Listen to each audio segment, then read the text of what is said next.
சிறகடிக்க ஆசையில இன்னைக்கான ப்ரமோ என்னன்னு பார்க்கலாம். முத்து வந்து ராஜாவும், ராணியும் பார்த்து பேசுறாங்க. "நீங்க எதுக்கு எங்க அண்ணாவோட கடைக்கு போயிட்டு எல்லாத்தையும் ஏமாத்தி, திருடி, சுருட்டிட்டு வரீங்க?" அப்படின்னு சொல்லிட்டு கேட்குறாங்க. "நீ யாரு வந்து எங்கள கேட்கறதுக்கு?" அப்படின்னு சொல்லிட்டு கேட்குறாங்க. "நான் அவனோட தம்பி. நீ சொல்லு எதுக்காக இந்த மாரி பண்றீங்க? நீங்க பொய் பேசின்னு பித்தலாட்டம் பண்றீங்க. இதில வேற நீங்க பேசுறது தான் உண்மைன்னு சொல்லிட்டு போய் அவன ஏமாத்துறீங்களா?" அப்படின்னு சொல்லிட்டு முத்து கேட்குறாங்க.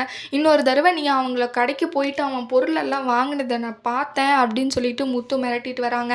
"அப்படிதான் பண்ணுவேன். என்னடா பண்ணுவீங்க?" அப்படின்னு சொல்லிட்டு ராஜாவும் ராணியும் கேட்குறாங்க. அப்போ வந்து முத்து வந்து "போலீஸ்லயே நான் புடிச்சு குடுத்துருவேன். இப்ப நான் எல்லாத்தையுமே நீங்க பேசினது எல்லாமே ரெக்கார்ட் பண்ணி வச்சிருக்கேன்." அப்படின்னு சொல்லிட்டு முத்து சொல்றாங்க. அது கேட்டு ராஜாவும் ராணிக்குமே ரொம்ப ஷாக் ஆயிடுது. அத சொல்றாங்க, "உங்க அண்ணன் பேசுனதும் என்கிட்ட இருக்கு. நீ அதெல்லாம் நான் பார்த்துக்கிறேன். நீ பேசுனது எல்லாமே ஒண்ணு விடாம இருக்கு.